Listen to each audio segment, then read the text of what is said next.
What's up everyone, Alan Morrow here and welcome to today's video.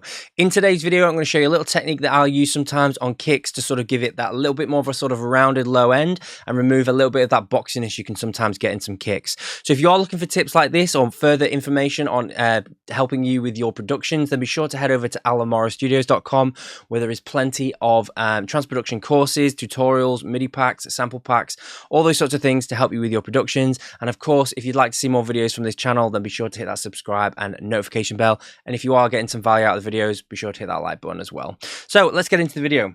So for this video, I'm going to stick my headphones on because I want to make sure that I'm hearing it properly and you're not hearing any feedback over from the speakers on YouTube.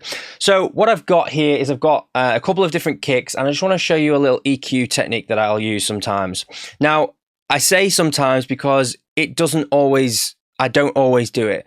And you might not always need to do it. So whatever you see me do on this, don't just go and do it for the sake of it on your kicks, because sometimes it doesn't work on all kicks. And you always want to EQ according to, like, you know, what's around it at that time or for an actual purpose. So when we've got the kick like this one, I'll just turn the EQ off. So I'll just bring this up and I'm just going to play this kick for you. Yeah. Right. So nice kick, but in an instance like this, what I might want to do is sort of remove a little bit of sort of the boxiness to the actual kick. And when I say boxiness, what I mean is I'll just add another EQ to this a second, just to show you what I mean. So I'm not messing around with this one. So what I mean by this is I'll just get rid of this. The boxiness of the kick kind of around here. Now this is going to be different for every sort of kick, so I'm not going to give you any set figures, but around this kind of area. If you listen to this, again, obviously it sounds worse because I'm boosting it heavily, so don't just EQ because you've boosted it heavily. It's going to obviously accentuate what you're boosting. But even when I listen to it without it boosted, I'm just showing you this for an example, it sounds a little bit boxy. So if I go back to the original kick, here, I'm going to play the kick through. And I'm going to show you this little EQ curve that I've got. I'm going to turn it on and off. And yeah, have a little listen to it when I do this.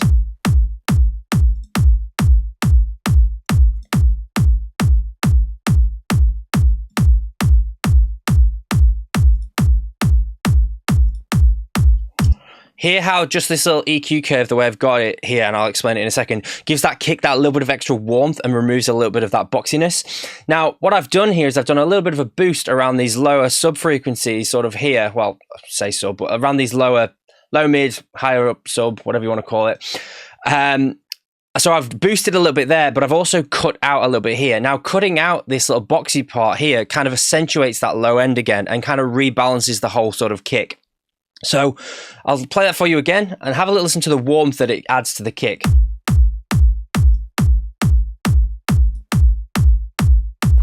So you can give that kick that sort of nice bit of rounded low end. And again, your kick might not need this. Your kick might need to go the opposite way. But if you're kind of boosting and cutting heaps, I'm only doing a small amount here. If you're doing it loads and loads, like 7, 8 dB, you probably need to look for a new kick. But what I want to show you here is some other kicks. So this is the kind of almost not EQ setting, because I don't like saying EQ setting because it's rough figures of where I would maybe boost and cut for this sort of scenario. So I'm just going to show you again another one. So I've got another EQ kick here, and again, similar settings, not the exact same again, but let's play this one through.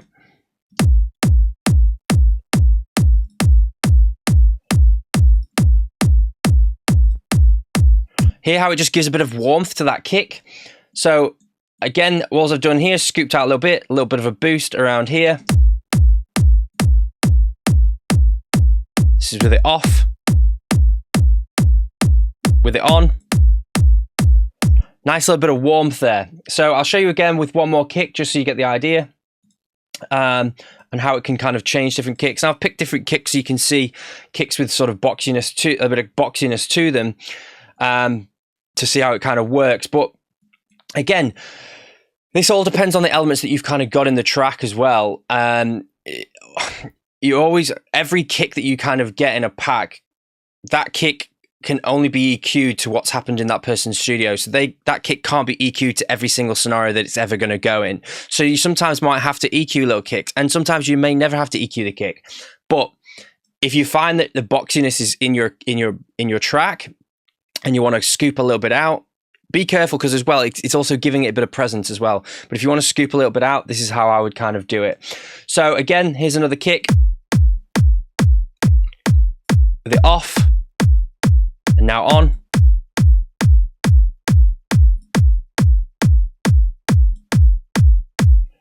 So just adding that little bit of warmth there to the kick. So I hope this has kind of helped. As I say, don't use it in every scenario, may not even need to use it, but give it a try on the kicks that you've got. And if you are looking for some new kicks for your tracks, then be sure to head over to alanmorrisstudios.com. I'll leave a link in the description below for some punchy trance kicks that I've got on the website there, 30 of them. I've really sort of tried to carve them out and make them really sort of nice, punchy, got some nice high-end click to them, and also some nice rounded low end there. So give your track some nice sort of punch in that kick area. So yeah, I hope you've enjoyed the video. And also, if you haven't yet done so, be sure to head over to alanmorrisstudios.com and check out the AM Studios Trance Production community, where you get exclusive tips and tricks sent directly to your inbox. Thanks a lot for watching, guys. I'll see you in the next video.